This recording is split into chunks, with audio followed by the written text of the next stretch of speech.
Hello guys, আসসালামু আলাইকুম। সবাইকে আন্তরিক শুভেচ্ছা অভিনন্দন। তো আজকে বাগানে কাজ করব, সেটাই কিন্তু আজকে আপনাদের সাথে শেয়ার করব। আশা করি পুরোটা ভিডিওর সাথে থাকবেন। তো গাইস, দেখতে পাচ্ছেন মরিচের চারা উঠাচ্ছি। আর এই মরিচের চারাগুলো আমি নিজের হাতে রোপণ করেছিলাম, বীজ রোপণ করে তারপরে চারা করেছি। আর এগুলো হচ্ছে খুবই ঝাল মরিচ, আর এগুলো আমার বাগান থেকে মরিচ সংগ্রহ করে তারপরে আমি এইগুলোর বীজ রোপণ করে চারা করেছি। তো আমি সব সময় নিজের হাতে চারা করে তারপরে আমি আমার বাগানে লাগাই। কারণ বাজার থেকে চারা কিনতে গেলে দেখা যায় ভাইয়ারা বলে একরকম, চারা দেয় অন্যরকম। মানে তারা সব সময় মিথ্যা বলে ঝাল মরিচের চারা। তা লাগানোর পরে বোঝা যায় সেটা ঝাল ছাড়া মরিচটাই দিয়ে দিচ্ছে। তো সেই জন্য নিজের হাতে চারা তৈরি করে রোপণ করাটাই বেটার। আর দেখতে পাচ্ছেন আমি সবসময় 2টা করে চারা একত্রে লাগাচ্ছি। আর এইভাবে আমি সবসময় চারা রোপণ করি, যাতে করে আমার গাছগুলো অনেক ঝোপালো হয় এবং প্রচুর পরিমাণে মরিচ পাই এখান থেকে। আর এভাবে আমি সবসময় মরিচের চারা, বেগুনের চারা সবসময় রোপণ করে থাকি। তো দেখতে পাচ্ছেন প্রত্যেকটা চারা কিন্তু ঝোপালো হয়ে উঠতেছে। আর এই পাশটাতে আমি পুরোটাতে আমি মরিচের চারাই দিয়ে দিব। তো গাইজ চলেন আজকে দেখাই কি আমাকে সবসময় সহযোগিতা করে বাগান করতে। তো এই তো আমাদের আলম সাহেব আমাকে দেখতে পাচ্ছেন কি পরিমাণ হেল্প করতেছে। মানে ভারী কাজ যত আছে বাগানের আমাদের আলম সাহেব আমাকে করে দেয়।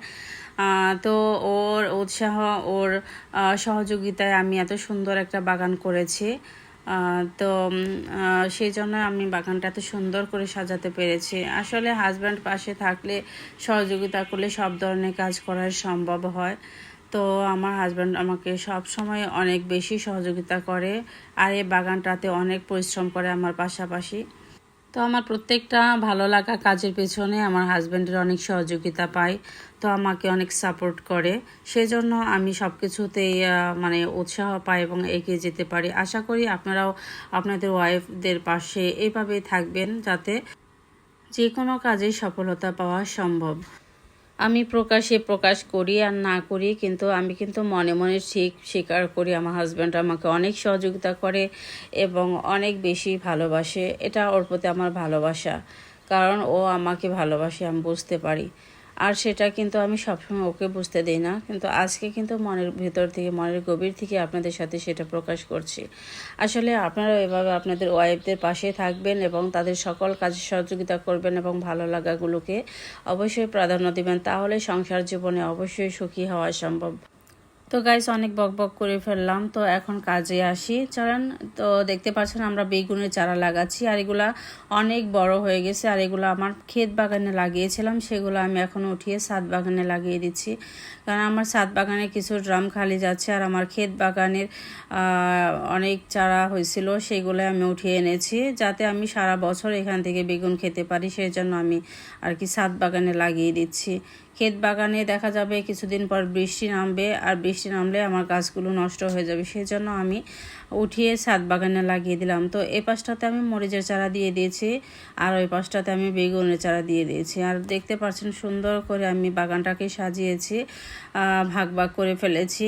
এক পাশটাতে আমি শুধু সবজি চাষ করছি, আর এক পাশটাতে শুধু ফলের গাছ লাগাচ্ছি। তো এখন গাছগুলোতে পানি দিয়ে দিব। প্রত্যেকটা গাছ লাগানোর পরে কিছুটা পানি দিয়ে দিচ্ছি, যাতে মরিচের চারাগুলো বসে পড়ে আর সুন্দরভাবে লেগে যায়। আসলে ছাদ বাগান করতে গেলে কিন্তু অনেক পরিশ্রম করতে হয়। পরিশ্রম না করলে কোনো কিছুতেই সফলতা সম্ভব না, এটা কখনোই সম্ভব না। পরিশ্রম হচ্ছে সৌভাগ্যের চাবিকাঠি, আমরা সবাই জানি। তো পরিশ্রম করলে পরে অবশ্যই সেখানে সফলতা সম্ভব। অনেক ভাইয়া আপুরা কমেন্ট করেন যে আপু আপনার বাগানটা অনেক সুন্দর, অনেক ফল সবজি হয়, আমরা বাগানে ফল সবজি লাগাই, আমাদের বাগানে এত সুন্দর হয় না কেন, আপনি কি দিয়ে পরিচর্যা করেন? তো ভাইয়া আপুরা, আপনাদের জন্য অনেক ভিডিও দেওয়া আছে আমার বাগান পরিচর্যা আমি কিভাবে করি, কি সার ব্যবহার করি। তো আমার অন্যান্য ভিডিওগুলো আপনাদের দেখার অনুরোধ রইল। সঠিক পরিচর্যা, সঠিক যত্ন পেলে সেখানে ভালো ফল পাওয়া অবশ্যই সম্ভব। তো সঠিক পরিচর্যা, সঠিক যত্ন করুন, জেনে বুঝে করুন, তাহলে অবশ্যই সেখানে ভালো রেজাল্ট পাবেন আশা করি। আর আমার ভিডিওগুলো দেখবেন। আর আমিও যে প্রথম থেকেই সফলতা পেয়েছি তা নয়, কিন্তু আমিও বাগান করতে গিয়ে অনেক অনেক ভুল করেছি। আমার হাতে অনেক গাছ নষ্ট হয়ে গিয়েছে, অনেক গাছ মারা গিয়েছে, ফল সবজি সঠিক পরিমাণে পাইনি।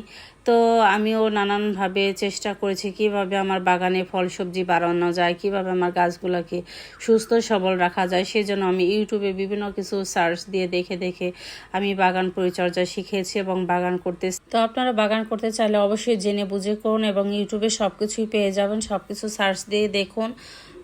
তো বাগানে কী সার ব্যবহার করা উচিত, তো আমার মতে বাগানে সবসময় জৈব সারটা ব্যবহার করবেন।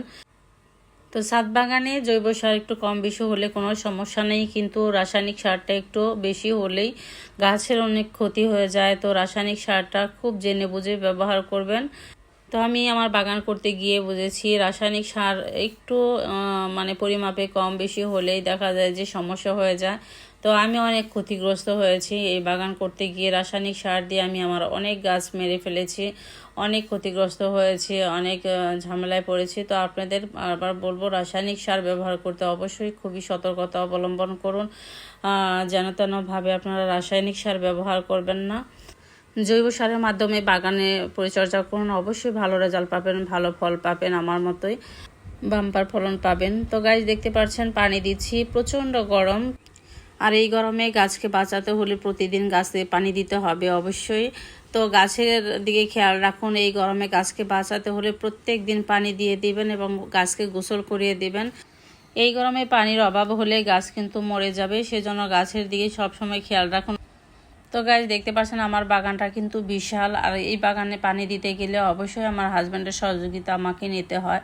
তো বাগান করতে গিয়ে আমরা যেমন পরিশ্রম করি সেরকম কিন্তু আমরা এই বাগান থেকে অনেক ফরমালিন মুক্ত সবজি পাই, ফরমালিন মুক্ত ফল পাই, তাতে আমরা অনেক আনন্দ অনুভব করি এবং আমার বাগানটা কিন্তু একটা পার্কের মতো হয়ে গেছে।